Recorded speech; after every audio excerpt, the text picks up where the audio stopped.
औज़ुबिल्लाहिमिनश्शैतानिर्रजीम बिस्मिल्लाहिर्रहमानिर्रहीम। मरने का बेहतरीन समय कौन सा हो सकता है, इस पर हम बात करते आए हैं। हमने आपको दिखाया कि गीता कर्म की महत्ता तो बता रही है, आत्मा को शुद्धि की राह पर लगाने की भी बात कर रही है, लेकिन साथ ही साथ यूनिटिव विजडम की बात कर रही है। किसी ज्ञान की प्राप्ति को अनिवार्य बता रही है, जो ज्ञान मोक्ष यानी निजात यानी सैल्वेशन के लिए आवश्यक है। इस ज्ञान की प्राप्ति पर यदि आत्मा बड़े गुनाहों और कुकर्मों में लिप्त हो तो वे गुनाह भी राख हो जाएंगे, धुल जाएंगे। और यदि इस ज्ञान को प्राप्त नहीं किया है और बहुत अच्छे कर्म किए हैं तो भी मोक्ष नहीं मिलेगा, बल्कि इसी दुनिया में उन घरानों में जन्म दे दिया जाएगा जहां से उस छिपे हुए ज्ञान की प्राप्ति आसान हो जाए और हम मोक्ष यानी निजात यानी सैल्वेशन पा सकें। कितनी अजीब बात है, वो ज्ञान इतना ही इंपॉर्टेंट है, इतना ही आवश्यक है कि उसको पाए बिना मोक्ष मिल ही नहीं सकता, भले ही कितने ही अच्छे कर्म क्यों न किए हों। अब आगे चलते हैं और देखिए गीता 4:36 और 4:37। गीता 4:36 कहती है, even if you should happen to be among evil doers the most evil doing man by the very raft of wisdom you will be able to cross over sin.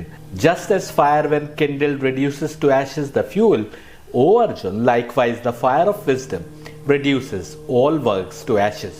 साफ कहा जा रहा है कि सबसे बुरे कर्म करने वाला व्यक्ति भी यदि विजडम की प्राप्ति कर ले, यानी उस सत्य मार्ग की पहचान कर ले जो दिव्य आत्माओं यानी नूरानी रूहों के मार्ग से परमात्मा तक पहुंचाता है, तो वो व्यक्ति तमाम गुनाहों से ऐसे निकल जाता है जैसे कोई किश्ती दरिया पर से तैरती हुई निकल जाती है। और ऐसे इंसान के तमाम कर्म इस ज्ञान की रोशनी में जलकर राख हो जाते हैं। साफ है कि यदि अच्छे कर्म किए हैं परंतु उन दिव्य यानी नूरानी हस्तियों को नहीं पहचाना जो खुद सीधा मार्ग है और जो हमारे और परमात्मा के बीच का कनेक्शन बनते हैं, तो मोक्ष यानी निजात यानी सैल्वेशन नहीं मिल सकता, क्योंकि उन्हीं के रास्ते से परमात्मा तक पहुंचना मुमकिन है। आपने देखा विजडम की प्राप्ति भी जरूरी और अच्छे कर्म के माध्यम से आत्मा को पाकीज़गी के मार्ग पर लगाना भी जरूरी। अवतार मोहम्मद भी शायद यही बताना चाह रहे थे जब उन्होंने हदीस बयान की, I leave behind me amidst you two weighty, that is very important things, the book of God, that is the Quran, and my Ahlul Bayt. Should ye be attached to these two, never shall ye get astray, and never shall these two be separated from one another until they meet me at the spring of Kausar, that is in paradise. ये हदीस तफसीर कबीर में, तफसीर दुर्र मंसूर में और किताबों में, जिनमें सही तिरमिजी, इब्न लसीर और बहुत सारी हदीसों की किताबें शामिल है, सब में मौजूद है। इसका अनुवाद देखिए, मैं तुम्हारे बीच दो बहुत ही महत्वपूर्ण यानी भारी भरकम चीजें छोड़े जा रहा हूँ, एक अल्लाह की किताब यानी कुरान और दूसरे मेरे अहलुल बैत। यदि इनसे जुड़ाव बनाए रखोगे तो कभी गुमराह ना होगे, यहाँ तक कि मुझसे आबे कौसर पर मिलोगे, यानी स्वर्ग के बेहतरीन मकाम पर मुझसे मिलोगे। गीता 4:36 में विजडम के माध्यम से गुनाहों के दरिया को पार करने की बात हुई है, और विजडम उन दिव्य आत्माओं यानी नूरानी रूहों की पहचान है जो हमारे और परमात्मा के दरमियान का लिंक है। तो पैगंबर मोहम्मद ने अहलुल बैत को सफीने निजात बताया है, यानी मोक्ष यानी निजात यानी सैल्वेशन तक ले जाने वाली किश्ती। अहलुल बैत अरबी भाषा का शब्द है। अहल का अर्थ हुआ वाले या वालिया और बैत का अर्थ हुआ घर। शब्द अहलुल बैत का अर्थ हुआ घर के लोग। वेद में दिव्य आत्माओं के पाक तत्वों से बनाए जाने की बात हुई है, तो कुरान भी अहलुल बैत की मुकम्मल पाकीज़गी की गारंटी ले रहा है। जब मोहम्मद के मुख से कुरान में परमात्मा कहता है, Quran 33:33, Allah intends to keep you removed from all impurity O Ahlul Bayt and to purify you with extensive और परफेक्ट प्यूरिफिकेशन। इस आयत का अर्थ हुआ कि अल्लाह का इरादा यह है कि आपको दूर रखे हर बुराई से ए अहलुल बैत, और आपको पाक रखे ऐसे जैसे मुकम्मल पाकीज़गी होती है। कुरान के माध्यम से परमात्मा ने यदि एक से अधिक कुछ हस्तियों को अहलुल बैत की श्रेणी में रखते हुए अहलुल बैत की मुकम्मल पाकीज़गी की घोषणा की थी, तो मुसलमानों को चाहिए था कि दिन रात एक कर देते इस जुस्तजू और खोज में कि जान सके कि अहलुल बैत कौन है, उनका रुतबा क्या है, क्यों आखिर उनको इतनी अहमियत दी गई है। लेकिन जैसा मैंने पहले कहा, जुल्मत का काम ही ये है कि दिव्यात्माओं यानी नूरानी रूहों के मार्ग से हमको गुमराह कर दे, क्योंकि इनकी पहचान ही विजडम की प्राप्ति कहलाती है और इनके मार्ग पर ही मोक्ष यानी निजात यानी सैल्वेशन है। जैसा कि पैगंबर मोहम्मद की एक हदीस भी बयान कर रही है, जिसमें वो कहते हैं कि अहलुल बैत नूह की किश्ती के समान है, जो उस पर सवार हुआ उसने निजात पाई यानी मोक्ष यानी सैल्वेशन पाया, और जिसने उससे किनारा कशी की वो गर्क हुआ यानी डूब गया। कुरान के अधिकांश अनुवादकों ने आयत 33-33 के मानी के तौर पर people of the house hold यानी मोहम्मद के घर के लोग लिखा है। मुसलमानों के कुरान के अधिकतर अनुवाद अहलुल बैत का अर्थ मोहम्मद के घर के लोग ही बताते हैं। सवाल ये उठता है कि यदि अहलुल बैत का अर्थ हुआ मोहम्मद के घर के लोग, तो फिर क्या मोहम्मद स्वयं इस आयत में शामिल नहीं है? यानी क्या परमात्मा मोहम्मद के घर वालों को तो पाक रखने का इरादा किए, लेकिन स्वयं मोहम्मद को पाक करने या पाक रखने का उसका इरादा नहीं है। इस आयत में सबसे बेहतरीन लोगों की बात हो रही है, जिनके लिए परमात्मा स्वयं इरादा किए है कि उनसे बुराइयों को दूर रखे और उन्हें पाक रखे, जैसे कि मुकम्मल पाकीज़गी होती है। यदि मोहम्मद स्वयं इसमें शामिल नहीं है, तो फिर क्या इसका अर्थ ये हुआ कि कुछ लोग पाकीज़गी में पैगंबर मोहम्मद से बेहतर है, क्योंकि इनकी पाकीज़गी की तो अल्लाह ने गारंटी ले ली, लेकिन पैगंबर मोहम्मद की पाकीज़गी की गारंटी नहीं ली। याद रखिए, जब ट्रांसलेशन गलत हो तो कहीं ना कहीं फेल करता है।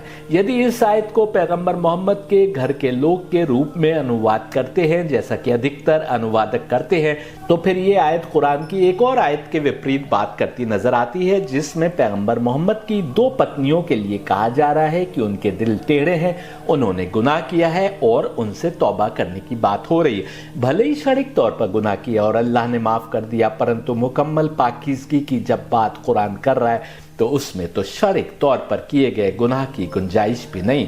ऐसा इसलिए क्योंकि पाकीज़गी की गारंटी लेने वाला हम में आप में से कोई नहीं है, बल्कि परमात्मा है, जो कुरान के माध्यम से बात कर रहा है। मेरी किताब वन गॉड वन रिलीजन के दूसरे भाग में मैंने उन हदीसों का उल्लेख किया है जो बताती हैं कि ये आयत कब अवतरित हुई। एक दो नहीं, बल्कि सही बुखारी, सही मुस्लिम समेत दर्जनों हदीस की किताबें बताती हैं कि जब ये आयत अवतरित हुई तो उस समय पैगंबर मोहम्मद ने कुछ ऐसा किया कि हर जमाने का इंसान जान ले कि अहलुल बैत के दायरे में स्वयं पैगंबर मोहम्मद तो मुख्य स्तंभ के रूप में आते ही हैं, बल्कि उनकी बेटी फातिमा, फातिमा के पति अली, इन दोनों के पुत्र हसन और हुसैन भी आते हैं। 5 हस्तियां चादर के नीचे जमा हुई, तब यह आयत अवतरित हुई। इन 5 हस्तियों को मुसलमान पंजतन कहते हैं, यानी 5 शरीर, और इनकी बड़ी कदर करते हैं, इन्हें स्वर्ग का मालिक तक मानते हैं। लेकिन पंजतन में मोहम्मद भी हैं, ऐसा नहीं है कि मोहम्मद इन 5 में नहीं है, जैसा कि कुरान के अधिकतर अनुवादकों के अनुवाद से जाहिर होता है जब वे कुरान में आए शब्द अहलुल बैत का अनुवाद मोहम्मद के घर के लोग करते हैं। इस मौके पर मैं छंदोग्या उपनिषद का वह छंद सामने रखता चला आया हूं, जिसमें किन्हीं 5 हस्तियों के स्वर्ग का मालिक होने की बात हो रही है। जिस प्रकार मुसलमानों ने जानने की कोशिश नहीं की कि अहलुल बैत कौन है, जिनकी परफेक्ट प्योरिटी की कुरान गवाही दे रहा है, हिंदुओं ने भी जानने की कोशिश नहीं की कि वे 5 हस्तियां कौन हैं जो स्वर्ग की मालिक हैं, जबकि साफ साफ सिर्फ छंदोग्या उपनिषद में नहीं, बल्कि और भी कुछ उपनिषद में इसी प्रकार की बात हो रही है। ऐसा इसलिए क्योंकि इसी पद से बहकाकर तो मोक्ष यानी निजात यानी सैल्वेशन के दरवाजे बंद होते हैं। जब उनको ही नहीं पहचानोगे जो स्वर्ग के मालिक है, तो फिर स्वर्ग में कैसे दाखला मिलेगा। देखिए 3:13-6 Chandogya Upanishad, they indeed who are these 5 persons of Brahman, that is the absolute God, are the doorkeepers of the heavenly world. He who thus knows these 5 persons of Brahman as the doorkeepers of the heavenly world, a hero is born in his family. He who knows thus these 5 persons of Brahman as the doorkeepers of the heavenly world attains the heavenly world.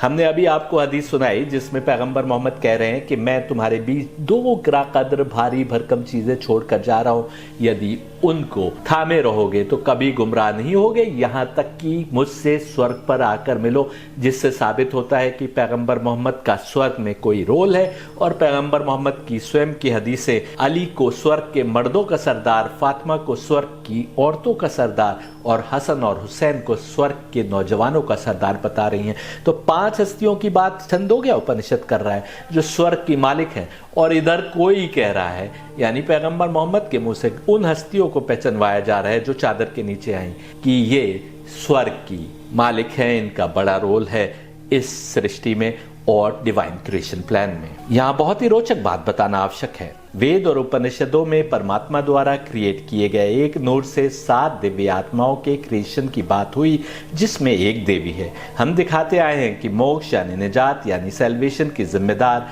यही 7 divine हस्तियां हैं। ईसाई किताबों में 7 रूहों को जमीन पर आने की बात की गई है, जो उन किताबों के अनुसार आज भी इसी दुनिया में है। लेकिन छंदोगिया उपनिषद ब्राह्मण की 5 हस्तियों को स्वर्ग का मालिक बता रहा है, और मुसलमान भी पंचतन में 5 ही हस्तियों को सबसे बेहतरीन हस्तियों के रूप में पहचानते हैं और मानते हैं कि अल्लाह ने उन्हें ये रुतबा अता किया है। वेद और उपनिषद में हमें 5 का उल्लेख मिलता है, तो जगह जगह 7 का उल्लेख भी मिलता है, और कई स्थानों पर मनु के 14 होने का भी उल्लेख मिलता है। लेकिन मुसलमानों में 7 का उल्लेख कहाँ है? यहाँ बताना आवश्यक है कि जब कुरान की आयत 33 अवतरित हुई, तो उसके आने से पहले मोहम्मद एक चादर के नीचे गए और फिर 4 अन्य हस्तियां चादर के नीचे आ गई। जब ये 5 हस्तियां चादर के नीचे जमा हुई, तब सुन्नियों और शियों की तमाम हदीसों के अनुसार जिब्रील ये आयत लेकर अवतरित हुए, जिसमें कहा गया कि अल्लाह का इरादा यह है कि आपको दूर रखे हर बुराई से, ए अहलल बैत, और आपको पाक रखे ऐसे जैसे मुकम्मल पाकीज़गी होती है।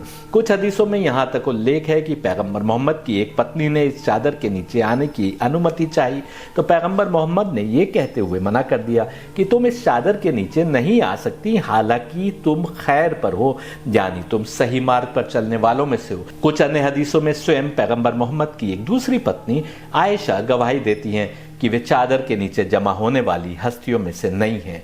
समझना जरूरी है कि यदि पैगंबर मोहम्मद स्वयं चादर के नीचे नहीं आते और फिर कुछ और हस्तियों को चादर के नीचे जमा न करते, तो आज तक हम नहीं समझ सकते थे कि अहलुल बैत में कौन कौन हस्तियां आती हैं। देखने में यह बहुत ही अजीब कर्म था जो उन्होंने किया, परंतु जब हम आगे देखेंगे कि उपनिषद भी इस कर्म की भविष्यवाणी करता दिखाई दे रहा है, तब हमें समझ में आएगा कि क्यों पैगंबर मोहम्मद ने ऐसा किया।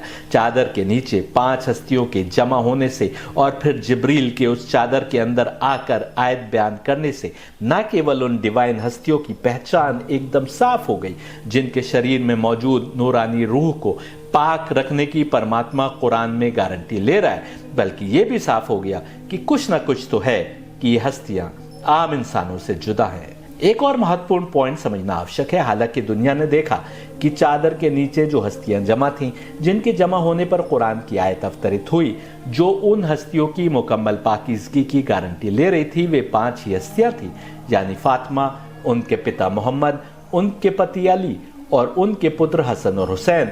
लेकिन वेद और उपनिषद जब पाक तत्वों से कुछ डिवाइन हस्तियों के क्रिएशन की बात कर रहे हैं, तो 7 दिव्यात्माओं के क्रिएशन की बात कर रहे हैं, जिनमें एक देवी है। और क्रिश्चियन स्क्रिप्चर्स भी 7 स्पिरिट्स के ही जमीन पर आने की बात कर रहे हैं। देखिए मुंडक उपनिषद क्या कह रहा है। The 7 moving tongues of fire, the black, the terrific, the swift as mind, the very red, the very smoky coloured, the spark blazing, the all shape Devi. 7 दिव्य आत्माओं यानी नूरानी रूहों में से एक के देवी होने की बात उपनिषद कर रहा है, तो साफ है कि अन्य 6 देव है, मैस्कुलिन है। हम साबित करते आए हैं कि कलयुग के अंत में अरब में यदि कुछ अलग हुआ, तो वो ये कि 7 दिव्य आत्माएं यानी नूरानी रूहें यानी होली स्पिरिट्स जो दुनिया के विभिन्न इलाकों में तब से पाक किए गए शरीरों को ऑफिस बनाकर इंसान को हिदायत देने के लिए आती रही थी पहले के ज़मानों में, वो एक के बाद एक 14 शरीरों में अवतरित हुई, ताकि दुनिया के समाप्त होने से पहले एक आखिरी बार इंसान की हिदायत की जा सके, ताकि वो जुल्म को किनारे करके, जुल्म को पछाड़कर हक के रास्ते पर आगे आ जाए। ऋग्वेद ने भी इसकी भविष्यवाणी की थी, जिसका उल्लेख मैं अपने लेक्चर इस्लाम और सनातन टर्म्स एक्सप्लेन पार्ट 3 में कर चुका हूँ। यदि कुरान की आयत आने पर चादर के नीचे केवल 5 ही हस्तियां मौजूद थीं और उपनिषद 7 दिव्य आत्माओं यानी नूरानी रूहों की बात कर रहा है, तो फिर ये कैसे साबित हो सकता है कि जिन 7 दिव्य आत्माओं का उल्लेख वेद और उपनिषद कर रहे हैं, वही 7 दिव्य आत्माएं मानव शरीर में अवतरित हुई तो अहलुल बैत कहलाए। रोचक और गौर करने की बात यह है कि हदीस किसा नाम की इस हदीस में जिब्रील और परमात्मा के बीच वार्तालाप का भी उल्लेख है, जिसमें परमात्मा फरिश्ते जिब्रील से कहता है कि इस चादर के नीचे फातिमा है, उनके पति है और उनके पुत्र है। तब जिब्रील परमात्मा से अनुमति मांगते हैं कि क्या वे इस चादर के नीचे जाकर कुरान की आयत सुना दें। अरबी के स्कॉलर्स जानते हैं कि हदीस में जो सीगा प्रयोग हुआ है, जो टेंस प्रयोग हुई है, जो चादर के नीचे फातिमा, उनके पिता मोहम्मद, उनके पति अली और इन दोनों पुत्रों की बात करता है, वो 2 पुत्रों की बात नहीं कर रहा, बल्कि 2 से अधिक पुत्रों की बात करने वाला सीगा है। जिस प्रकार हिंदी में केवल एक वचन और बहुवचन होता है, अंग्रेजी में एक है तो सिंगुलर और एक से अधिक है तो प्लूरल होता है, अरबी भाषा में एक है तो सिंगुलर, 2 है तो तस्निया और 2 से अधिक है तो प्लूरल माना जाता है। हदीस में जो सीगे हैं उसमें फातिमा के पति की बात हुई तो सिंगुलर टेंस का प्रयोग हुआ, और जब फातिमा के पुत्रों की बात हुई तो तस्निया का सीगा प्रयोग नहीं हुआ। हालांकि 2 ही पुत्र हसन और हुसैन चादर के नीचे थे, बल्कि 2 से अधिक का सीगा प्रयोग हुआ। 2 से अधिक पुत्रों का उल्लेख करने वाले सीगे का प्रयोग बताता है कि 2 और पुत्रों का भी जन्म नहीं हुआ था और वो गर्भ में थे, लेकिन अहलुल बैत दरअसल वही 7 दिव्य आत्माएं यानी नूरानी रूहें हैं जो परमात्मा यानी विष्णु से क्रिएट हुए ब्रह्मा के विभाजन से बनी थी, और जिस प्रोसेस का उल्लेख हमको बृहदारण्यक, पिंगल और अनेक उपनिषदों में मिलता है। इन 7 हस्तियों का उल्लेख विष्णु पुराण में बहुत ही विस्तार से हुआ है और साफ बताया जा रहा है कि इनका ब्रह्मा से और फिर विष्णु से क्या रिश्ता है, और दूसरी ओर बताया जा रहा है कि सारी सृष्टि इनकी कुदरत या ताकत के अंदर है। यानी ये हस्तियां इतनी विशाल है कि पहाड़, नदी और हम सब उस ब्रह्मांड यानी ब्रह्मा के अंडे के अंदर हैं, जो इन शक्तियों से ही बनता है। तमाम सृष्टि की ये मालिक इसलिए है क्योंकि ब्रह्मांड इन शक्तियों के आपसी मिलाप से ही बना है। समझने की बात यह है कि 7 दिव्यात्माएं, जिनमें से एक देवी है, ब्रह्मा की दिव्यात्मा के विभाजन से क्रिएट हुए, लेकिन ये सृष्टि के मालिक ही नहीं, सृष्टि ही इनकी ताकत के अंदर है। मैत्रेय उपनिषद कहता है, verily in the beginning Prajapati stood alone, he had no happiness being alone, then meditating on himself he created numerous offspring। ये न्यूमरस ऑफस्प्रिंग होने के बाद ब्रह्मा की एक दिव्यात्मा 7 दिव्यात्माओं में विभाजित हो गई, जिनमें एक देवी थी। मैं ये भी बताता आया हूं कि मुसलमानों के दरमियान आदम के क्रिएशन के पहले के बहुतेरे राज बताए गए, जो आज भी अनेक किताबों में मौजूद है, लेकिन मुसलमानों ने उन राजों को सही नहीं माना, उनको नकार दिया, अपनी समझ से जानते बूझते उनको नकार दिया और इसलिए उनका उल्लेख नहीं करते हैं। वरना किताबों में बहुत सी ऐसी बातें मौजूद है जो उसी क्रिएशन प्लान की तरफ इशारा कर रही है जो उपनिषद और वेद बता रहे हैं। यदि मुसलमानों को बताए गए वो राज जो आज भी अनेक किताबों में इधर उधर बिखरे पड़े हैं सामने आ जाए, तो साफ हो जाएगा कि वेद जिन देवताओं का बड़ा रोल बता रहे थे वही मानव शरीर में एक साथ आए तो अहलुल बैत कहलाए। ब्रह्मा के क्रिएशन की बात हुई तो मुसलमानों ने उसको नूर मोहम्मदी कहा, यानी मोहम्मद का नूर, और इसके अलावा कुछ नहीं। जबकि वेद और उपनिषद बता रहे थे कि ब्रह्मा का नूर 2 में विभाजित हुआ तो प्रजापति और बृहस्पति कहलाए, फिर 2 में से एक का टुकड़ा पहले के 2 में से दूसरे से जुड़ा तो ये शिव और शक्ति का मिलन था, जिसके बाद 2 और देवता क्रिएट हुए जिनको अश्विन या अश्विनों कहा गया क्योंकि ये दोनों एक समान थे, और यही वे 5 हस्तियां हैं जिनके कारण सारी सृष्टि, जिसमें सूरज, चंद्रमा, धरती, आकाश सब शामिल है, वजूद में आई। कई उपनिषदों में सृष्टि के प्रारंभ में हुए ब्रह्मा की दिव्यात्मा के विभाजन का उल्लेख हमें मिल जाएगा। अंत में इन्हें 7 या 14 बताया गया, जिनमें एक देवी है। इधर पैगंबर मोहम्मद की बताई हदीस भी मौजूद है जो कहती है, I and Ali were both created from one and the same noor that is the divine light 4000 years before Adam was created. Brahma नामी दिव्यात्मा के प्रजापति और बृहस्पति में विभाजित होने की बात यदि वेद और उपनिषद कर रहे हैं तो मोहम्मद भी कह रहे हैं कि एक खुदाई नूर 2 में विभाजित हुआ, वो भी आदम की पैदाइश से हजारों वर्ष पहले। रोचक बात यह है कि जब चादर के नीचे 5 हस्तियां जमा हुई और जैसा हमने दिखाया कि अरबी का सीगा बता रहा है कि वे 5 से अधिक हस्तियां थी, परंतु क्योंकि अन्य 2 दिव्य आत्माएं उस समय तक मानव शरीर में नहीं आई थी, इसलिए हमारी नजरों में केवल 5 ही चादर के नीचे जमा दिखाई दे रही थी।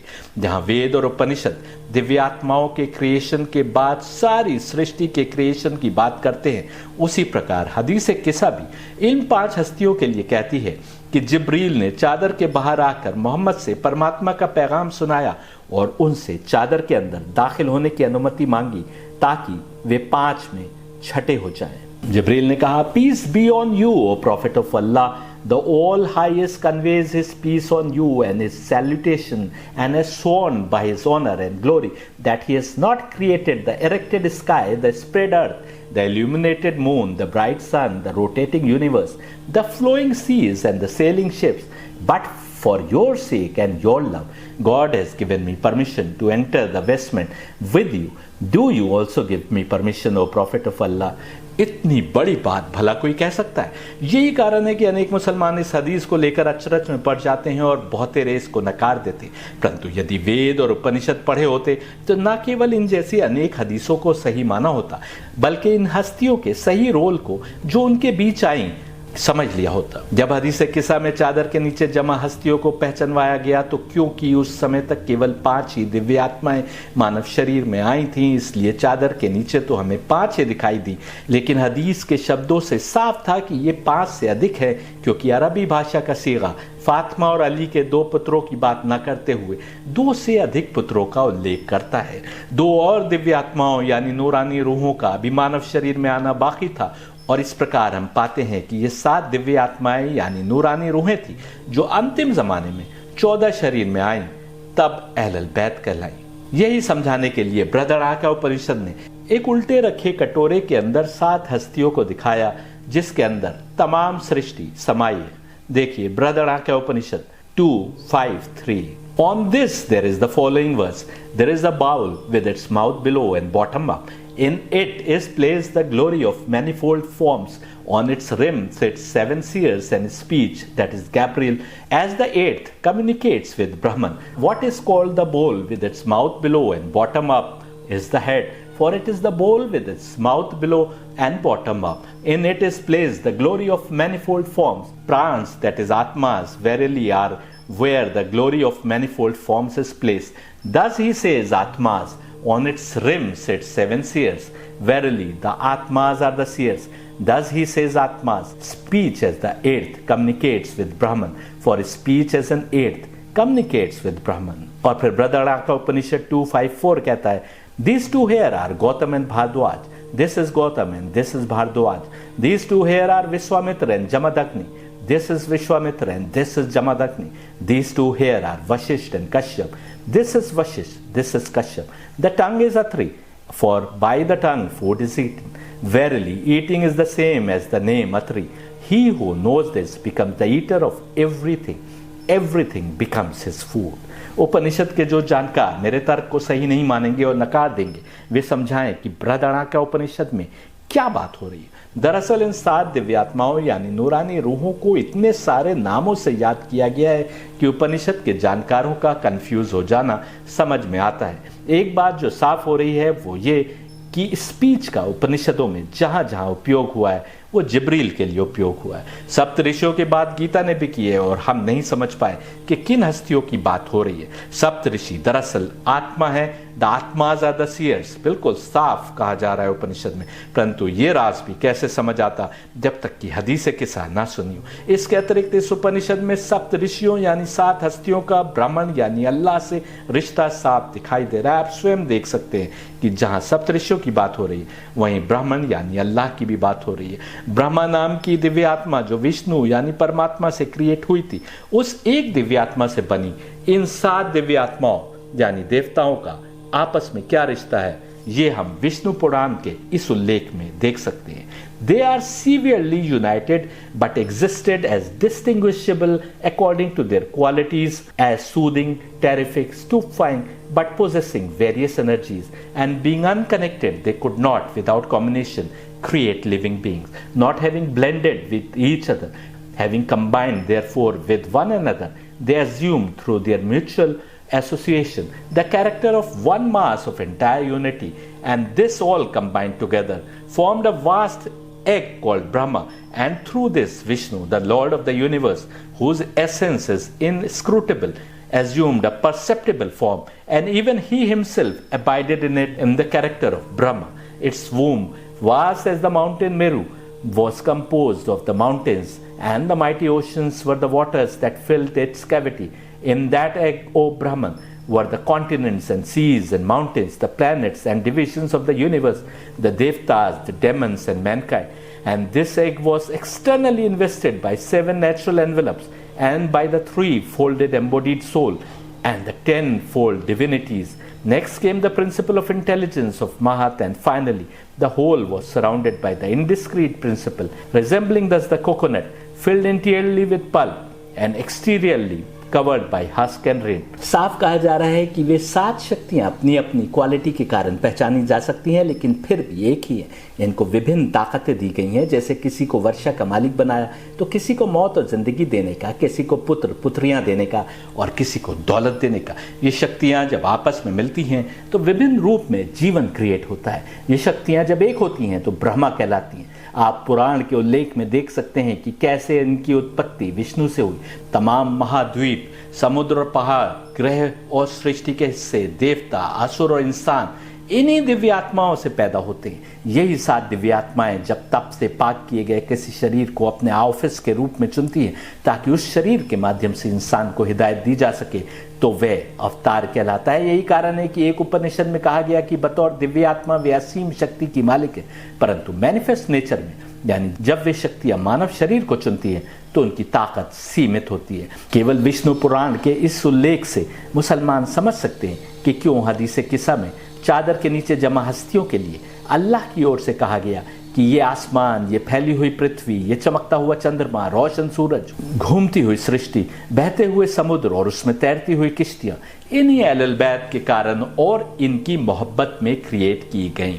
विष्णु पुराण में कहा गया है कि they are severely united but existed as distinguishable according to their qualities. दूसरी ओर हम पैगंबर मोहम्मद को कहते पाते हैं कि the first is Muhammad, the last is Muhammad, the middle is Muhammad, all are Muhammad. साफ है कि जैसा कि पुराण कह रहा है कि वे भिन्न है परंतु फिर भी एक है, उसी प्रकार विभिन्न हस्तियों के लिए मोहम्मद कहते नजर आते हैं कि पहला भी मोहम्मद, आखिरी भी मोहम्मद, बीच वाला भी मोहम्मद, सबके सब मोहम्मद, यानी सबके सब भिन्न हस्तियां होने के बावजूद एक है, आपस में जुड़ी हुई हैं। आत्मा एक है, उसका सोर्स एक है, सब मिलकर परमात्मा से जाकर जुड़ जाती हैं।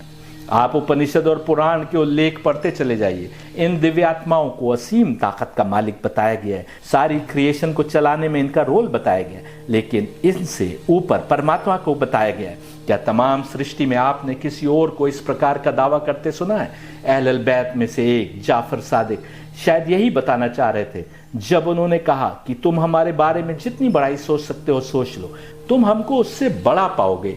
बस एक शर्त है कि हमको अल्लाह की बंदगी से बाहर नहीं करना, यानी तुम्हारे सोच सकने की जो लिमिट है हम उससे बड़े हैं, लेकिन अल्लाह उससे भी बड़ा है और हम केवल उसके बंदे हैं। अली का भी इसी प्रकार का एक कथन हमको नहजुल बलागा में पढ़ने को मिल जाता है। आप समझिए, विश्व के विभिन्न भागों में विभिन्न संस्कृतियों और भाषा के बोलने वालों में जब जब जरूरत पड़ी कि धर्म के उसूलों को समझाया जाए, जब जब मनुष्य ने अधर्म को पकड़ा, तब तब धर्म के उसूलों को पुनः स्थापित करने को और अधर्मियों का नाश करने को इन 7 दिव्य आत्माओं में से कोई एक मानव शरीर में अवतरित होकर हिदायत का काम करती रही। इनकी असल जड़ स्वर्ग में है और वहीं से ये हस्तियां जमीन पर विभिन्न इलाकों में विभिन्न भाषा बोलने वालों के बीच अवतरित होती रही, तब ये अवतार कहलाए। गीता में स्वर्ग की इन हस्तियों के धरती पर आने को इन्वर्टेड ट्री यानी उल्टा पेड़ कहा गया है, यानी जिसकी जड़ें स्वर्ग में और शाखें जमीन पर आती हैं। इस पर मेरा एक लेक्चर है, the inverted tree of Gita के नाम से, जो आप सुन सकते हैं। ये एक बड़ा इवेंट होने वाला था जब ये 7 की 7 दिव्य आत्माएं एक ही स्थान पर एक के बाद एक 14 शरीर यानी जिस्मों में हमारे मार्गदर्शन के लिए अवतरित हों। इस बड़े इवेंट की भविष्यवाणी पहले के हर अवतार ने की थी। वेद भी इसी बड़े इवेंट की भविष्यवाणी से भरे पड़े हैं। बृहदारण्यक उपनिषद में तहरीर है कि एक बूढ़ा व्यक्ति मौत के समय अपने पुत्रों से कहता है कि वे मेरे समय में तो नहीं आए, तुम्हारे समय में आए तो उनका साथ देना। प्रतीक्षा थी किसी की, धीरे धीरे ये प्रतीक्षा इतनी लंबी हुई कि इनकी पहचान ही लुप्त हो गई। यदि कृष्ण भी सप्तऋषियों की बात कर रहे थे और विष्णु पुराण कह रहा है कि सप्तऋषि दरअसल आत्मा है, तो वे सप्तऋषि कब मानव शरीर में आए जिनका बृहदारण्यक उपनिषद के अनुसार लोग इंतजार कर रहे थे, और ये इंतजार उनकी जिंदगी में इतना रचा बसा था कि मरते समय कोई वसीयत के रूप में उन आने वालों का उल्लेख अपने पुत्रों से कर रहा था। परमात्मा से क्रिएट हुई ब्रह्मा नामी दिव्यात्मा परफेक्टली प्योर तत्वों से बनी थी, ये भी उपनिषद में तहरीर है। इससे क्रिएट हुए देवता जब अरब के रेगिस्तान में मानव शरीर में अवतरित हुए तो परमात्मा ने कुरान में मोहम्मद के मुख से कहा कि अल्लाह का इरादा यह है कि आपको हर बुराई से दूर रखे, ए अहलल बैत, ऐसे जैसे पाक रखने का हक है। तो वे लोग जो डिवाइन क्रिएशन प्लान में देवताओं के रोल को भुला चुके थे और उन हस्तियों के परमात्मा से खास लिंक को नहीं पहचान पाए थे, वे कैसे समझते कि अहलल बैत यानी घर के लोग कहकर किस घर के लोगों की बात हो रही। उन्होंने अनुवाद में मोहम्मद के घर के लोग लिखकर अनुवाद को और अधिक उपहासपूर्ण बना दिया, क्योंकि मोहम्मद को ही पाक लोगों की लिस्ट से हटा दिया। उन्होंने इतना भी गौर नहीं किया कि आदम ने जमीन पर आने के तुरंत बाद उस स्थान की निशानदेही की थी जहां पर बैतुल्लाह यानी अल्लाह का घर तामीर होना था। फिर इब्राहिम ने अपने बेटे इस्माइल के साथ बैतुल्लाह को तामीर किया, उस समय जब वह पूरा इलाका बयाबान था और वहां कोई भी व्यक्ति नहीं रहता था। क्या इसलिए कि किसी जमाने में इसके गिर्द मुसलमान तवाफ करेंगे? नहीं, बल्कि इसलिए कि ये वो स्थान है जहां पर बैतुल्लाह यानी अल्लाह के घर के लोगों को मानव शरीर में आना था। अहलल बैत के मानव शरीर में आने से सैकड़ों साल पहले इब्राहिम उस स्थान की निशानदेही कर रहे थे कि जहां अहलल बैतुल्लाह यानी अल्लाह के घर के लोगों को मानव शरीर में आना था। लेकिन मुसलमान इस आसान सी बात को नहीं समझ पाए और अहलल बैत को जिंदगी से दूर करके बैतुल्लाह के तवाफ को तमाम गुनाहों की माफ़ी का सबब मान बैठे, जबकि निजात दहिंदा ये थे, निजात देने वाले ये थे, इनकी राह पर ही हिदायत मिलनी थी। गीता साफ कह रही है कि विजडम हिदायत का मार्ग दिखाने वाले पथ प्रदर्शकों की पहचान पर ही मिलती है, जो आत्मा और परमात्मा के बीच की रस्सी है। मुसलमानों से कहा गया कि अल्लाह की रस्सी को मजबूती से थाम लो। हिंदुओं के ग्रंथों में जगह जगह रस्सी का उल्लेख आया, यहाँ तक कि ब्राह्मणों ने एक रस्सी नुमा डोरी कपड़ों के अंदर पहनना अनिवार्य बना लिया ताकि उस मार्ग को कभी न भूलें जो मोक्ष यानी निजात यानी सैल्वेशन का मार्ग है और जिस रस्सी को पकड़कर ही परमात्मा तक पहुंचा जा सकता है। मकसद भूल गए, लेकिन जनेऊ का पहनना अभी भी जारी है। इन पथ प्रदर्शकों के मार्ग की पहचान के अतिरिक्त मोक्ष यानी निजात यानी सैल्वेशन के लिए कर्म भी जरूरी है। Upanishad organs of action and senses को इनवर्ड लुकिंग बनाने की बात कर रहे हैं। दुनिया के लगाव से इंद्रियों और मस्तिष्क को समेटोगे तब परमात्मा के मार्ग पर आगे बढ़ सकोगे। विजडम क्यों महत्वपूर्ण है और क्यों सीधे मार्ग को समझ पाना आसान नहीं है, शायद आपकी समझ में आ गया होगा। गीता 2:56 में ऐसे ही व्यक्ति की पहचान बताई जा रही है जो सत्य सीधे मार्ग यानी सिराते मुस्तकीम का मुसाफिर है। देखिए Gita 2:56, He whose mind is unaffected by mishaps, who on happy occasions to evinces no interest, rising above attachment, anxiety or anger, such a sage recluse is said to be of well-founded reason. Wisdom कितनी आवश्यक है मोक्ष यानी निजात यानी salvation के लिए, ये तो आपने देख लिया और ये भी समझ लिया कि विजडम के अर्थ क्या हैं और क्यों विजडम की प्राप्ति के लिए अक्ल का प्रयोग करना आवश्यक है। गीता 2:56 में कहा जा रहा है कि वह जिसका मस्तिष्क किसी भी अनहोनी पर विचलित नहीं होता, जो खुशी के मौकों पर भी बहुत लगाव नहीं दिखाता, जो किसी मोह या जुड़ाव से अपने को ऊपर रखता है, चिंताओं और गुस्से से अपने को मुक्त रखता है, ऐसा वैरागी संत ही सही समझ रखने वाला व्यक्ति है। साफ है कि पहले अक्ल लगाकर सत्य मार्ग को समझो, उन दिव्यात्माओं के मार्ग से परमात्मा तक पहुंचने की राह तलाश करो जो मोक्ष यानी निजात यानी सैल्वेशन देने की जिम्मेदार हैं, और तब वे सब कर्म करो जिनका उल्लेख गीता कर रही है। गीता 2:57 में भी सही समझ रखने वाले व्यक्ति की बात हो रही है। देखिए Gita 2:57, He who remains in all cases unattached on gaining such or such desirable, undesirable end, whom neither welcomes anything nor rejects in anger, his reason is well founded. ऐसा व्यक्ति जो किसी भी चाही या अनचाही घटना से कोई जुड़ाव नहीं रखता, जो ना तो किसी की ख्वाहिश रखता है और ना गुस्से में किसी बात को अस्वीकार कर देता है, वे सही समझ रखने वाला व्यक्ति है। समझना आवश्यक है। आप बहुत तेरी ख्वाहिशें रखते हैं, कुछ बातों या विचारों या व्यक्तियों से आप लगाव महसूस कर सकते हैं, कुछ अन्य बातों या विचारों या व्यक्तियों को हो सकता है आप पसंद नहीं करते हो, लेकिन सही अकल रखने वाला व्यक्ति वह है जो न गुस्से में और न ही किसी लगाव या अलगाव के कारण किसी सोच को कबूल कर लेगा और न ही उसको खारिज कर देगा यानी रिजेक्ट कर देगा, बल्कि अपनी आत्मा को शांत करके केवल और केवल अक्ल की कसौटी पर सत्य को समझने की कोशिश करेगा। ऐसे ही आपको करना है।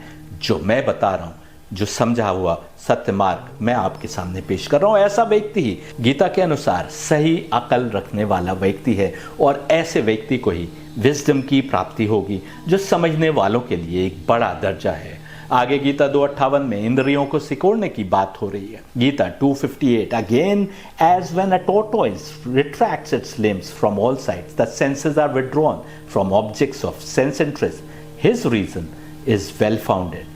जिस प्रकार एक कछुआ अपने हाथ पैरों को सिकोड़ लेता है, उसी प्रकार जो व्यक्ति अपनी इंद्रियों को दुनिया के लगाव से पीछे खींच लेता है, वही सही समझ वाला व्यक्ति है। गीता 2:59 भी महत्वपूर्ण है। याद रखने की बात है कि कृष्ण का समय वह समय था जब लोग या तो दुनिया के मनोरंजन में गर्क थे या दुनिया का मोह छोड़ने की खातिर जंगलों और गुफाओं में जाकर रहने लगे थे।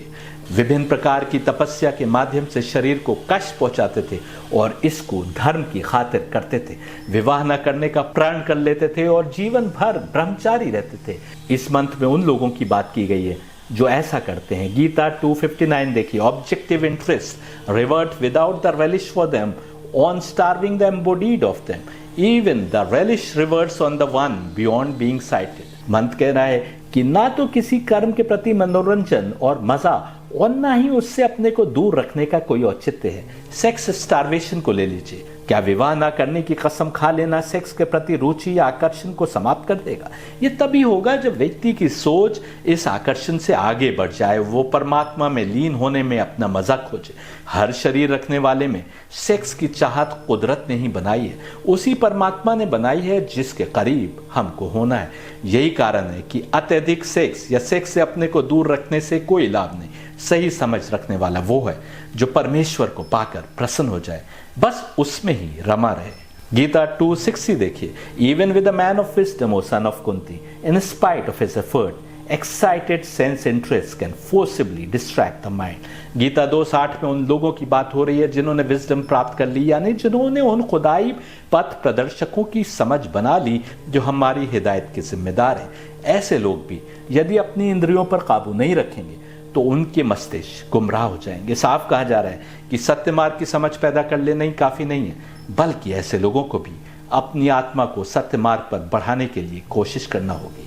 गीता 2:61 देखिए, restraining every one of them he should rest unitively establish, having me for his supreme ideal, he in whom sense interests are subdued, his reason is well founded। उस व्यक्ति की बात गीता 2:61 में भी हो रही है जिसने विजडम प्राप्त कर ली, यानी जिसने डिवाइन क्रिएशन प्लान को समझ लिया। अब तक आप समझ गए होंगे कि डिवाइन क्रिएशन प्लान को समझना, जिसमें ब्राह्मण यानी अल्लाह और परमात्मा है, दिव्यात्माएं हैं जो दिव्य रूपी और आत्मा रूपी भी हैं और मानव शरीर में अवतरित भी होती हैं, इतना आसान भी नहीं। कहा जा रहा है कि अपनी इंद्रियों पर काबू रखते हुए उसको खुदा से एक होने की कोशिश करना होगी। परमात्मा को अपना परम आदर्श मानते हुए सही समझ तो उसमें ही पैदा होगी जो अपने को इंद्रियों के आकर्षण से समेट कर रखे, वरना हर एक की समझ में ये राज आ जाए, ये इतना आसान भी नहीं है। Gita 2:62 meditating on objects of sense interest, there is born in man an attachment for them. From attachment rises passion. In the face of passion, frustrated arises rage। Gita 2:62 में भी उन व्यक्तियों की बात हो रही है जो इंद्रियों के आकर्षण में घिरे रहने से अपनी अकल को नहीं बचा पाते। जैसे कोई कुर्सी की चाहत में, दौलत के लगाव में, औरत के आकर्षण में, ताकत की ख्वाहिश में अपनी अकल को लगाए रखे। ऐसे व्यक्ति को इनसे लगाव पैदा होना स्वाभाविक है। इस लगाव से जोश या जुनून की हालत पैदा होती है और जोश या जुनून से गुस्सा पैदा होता है। गीता 2:63 देखिए, from rage is produce distortion of values and from distortion of values memory lapse and from memory lapse and from loss of reason he perishes. Gita 2:63 में कहा जा रहा है कि गुस्से से हमारी मान्यताएं बिखर जाती हैं और मान्यताओं के बिखरने से हमारी स्मरण शक्ति, याद रखने की ताकत कमजोर पड़ती है और इससे हमारी समझ खो जाती है। और जब समझ ही खो गई सही और गलत की, तो हम नष्ट हो जाते हैं। गौर करने की बात यह है कि जिस व्यक्ति के लिए कहा जा रहा है कि वह नष्ट हो जाता है, उसका शरीर तो हमें वैसे का वैसे ही दिखता है। वे चलता फिरता है, बात करता है, सब कुछ करता है। सही मार्ग की समझ समाप्त हो जाना, नष्ट हो जाना है। कहने को तो जिंदगी है, लेकिन फिर भी हम नष्ट हो सकते हैं। इसको समझना आवश्यक है। ऐसे व्यक्ति के लिए कुरान कह रहा है कि ये अंधे हैं, गूंगे हैं, बहरे हैं। एक स्थान पर कह रहा है कि ये मरे हुए लोग हैं और कह रहा है कि अब इन तक हिदायत नहीं पहुंच सकती। उधर गीता में कृष्ण के मुख से परमात्मा अर्जुन से कह रहा है कि सामने जो लोग हैं ये मरे हुए हैं और यदि तुम इनको कत्ल करते हो तो केवल एक औपचारिकता होगी कि इनकी आत्मा को इनके शरीर से जुदा कर दोगे। समझिए, आत्मा को जगाना होगा। Organs of action and senses को समेटते हुए आत्मा को पाकीज़गी के मार्ग पर आगे बढ़ाने की कोशिश करना होगी। तब हमारी अक्ल सत्य को पहचानने के लायक बनेगी। तब हम उस पथ को पा सकेंगे जिस पर मोक्ष यानी निजात यानी सैल्वेशन है।